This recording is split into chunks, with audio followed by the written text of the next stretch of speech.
Dharmasthala ಅಪಪ್ರಚಾರಕರಿಗೆ double shock ಈಗ. So ಒಂದ್ ಕಡೆಗೆ ಮಹೇಶ್ ಶೆಟ್ಟಿ ತಿಮ್ರೋಡಿಯನ್ನ ಅರೆಸ್ಟ್ ಮಾಡಿರೋದು, ಇನ್ನೊಂದು ಕಡೆಗೆ ಈಗ ಸಮೀರ್ಗೂ ಕೂಡ ಹುಡುಕಾಟ ನಡೆಸ್ತಾ ಇದ್ದಾರೆ.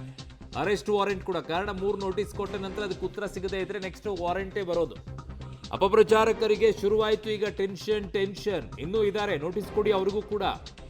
ಗುಂಡಿ ಆಗದಾಗ 5 ಸಿಕ್ತು, 10 ಸಿಕ್ತು, 15 ಸಿಕ್ತು, 20 ಸಿಕ್ತು ಅಂತೆಲ್ಲ ಕಥೆಗಳನ್ನು ಹೇಳಿದ್ರಲ್ಲ, ಕೊಡಿ ಅವ್ರಿಗೂ ಬಾಯಿಗೆ ಬಂದಂಗೆಲ್ಲ ಮಾತನಾಡ್ಕೊಂಡು. ಪ್ಲಾಟ್ಫಾರ್ಮ್ ಸಿಕ್ಕಿದೆ ಅಂತ ಬಿಟ್ಟು ಬಾಯಿಗೆ ಬಂದಂಗೆ ಮಾತನಾಡೋದಲ್ಲ, ಅದಕ್ಕೊಂದಿಷ್ಟು ಲಿಮಿಟ್ ಇರುತ್ತೆ. ಜವಾಬ್ದಾರಿಯುತ ಸ್ಥಾನದಲ್ಲಿ ಕೂತಿರ್ತೀರಾ, ಏನು ಮಾತನಾಡಬೇಕು ಅನ್ನುವಂಥದ್ದನ್ನು ಯೋಚನೆ ಮಾಡಿ ಮಾತನಾಡಬೇಕು. ನಮಗೂ ಮಾತನಾಡಕ್ಕೆ ಬರಲ್ವಾ? ನಾವು ಹೇಳ್ಬೋದಲ್ವಾ? ಯಾಕೆ ಅಂತಂದರೆ ಈ ಸ್ಥಾನದಲ್ಲಿ ಕೂತಿದ್ದೀವಿ ಅಂತಂದರೆ ಒಂದಿಷ್ಟು ಜವಾಬ್ದಾರಿಗಳಿರುತ್ತೆ. ಏನಿರುತ್ತೆ ಅದನ್ನು ನಿಖರವಾಗಿ ಹೇಳಬೇಕು, ಸತ್ಯ ಹೇಳಬೇಕು.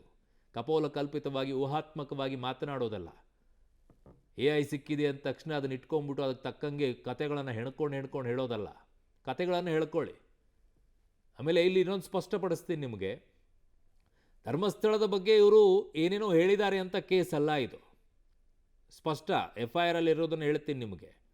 ಅಲ್ಲಿ ಕಾಲ್ಪನಿಕವಾಗಿ ಏನೋ ಒಂದು ಮೂಳೆಗಳು ಇದೆ, ನಾನು ಹೂತಾಕಿದ್ದೀನಿ ಅಂತ ಹೇಳೋಕ್ಕೆ ಒಂದು ಕೇಸನ್ನು ದೂರು ದಾಖಲು ಮಾಡಿದ್ದಾನೆ ಬುರ್ಡೆ ಮ್ಯಾನು.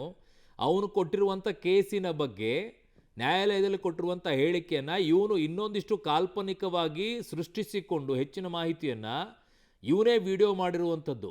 ಅದು ಇಲ್ಲಿ ಒಂದು ಕಡೆಗೆ. ಇನ್ನೊಂದು ಕಡೆಗೆ ಸುಳ್ಳು ಸುದ್ದಿಯನ್ನು ಹಬ್ಬಿಸ್ತಾ ಇರುವಂಥದ್ದು, ಆಯಿತಾ? ಇನ್ನೊಂದು ಕಡೆಗೆ 1000 ಜನರನ್ನು ರೇಪ್ ಮಾಡಿ ಕೊಲೆ ಮಾಡಿ ಮುಚ್ಚಿ ಹಾಕಿದ್ದಾರೆ. ನಿಮ್ಮ ರಕ್ತ ಕುದಿತಾ ಇಲ್ವಾ? ಕರ್ನಾಟಕದ ಮೂಲೆ ಮೂಲೆಯಲ್ಲಿರುವಂಥವ್ರು ಬೀದಿಗಿಳಿದು ಪ್ರತಿಭಟನೆ ಮಾಡಬೇಕು, ಈ ಅನ್ಯಾಯದ ವಿರುದ್ಧ ಪ್ರತಿಯೊಬ್ಬರು ಧ್ವನಿ ಎತ್ತಬೇಕು ಅಂತ ಈ ದೋಂಬಿ ಮಾಡುವಂಥ ಉದ್ದೇಶ ಏನಿದೆ, ಇದರ ವಿರುದ್ಧವಾಗಿ FIR ಆಗಿರೋದು. ಅದನ್ನು ಸ್ಪಷ್ಟವಾಗಿ ಇಟ್ಕೊಳ್ಳಿ. ಅದರ ವಿರುದ್ಧವಾಗಿ ನಡೀತಾ ಇರೋದಿದು. ಜನರನ್ನು ರೊಚ್ಚಿಗೆಬ್ಬಿಸೋದು, ಗಲಭೆಯ ಪ್ರಚೋದನೆ ಕೊಡುವಂಥದ್ದು, ಅದು ಇಲ್ಲಿ FIRನ ಮೂಲ ಉದ್ದೇಶ ಆಗಿದೆ.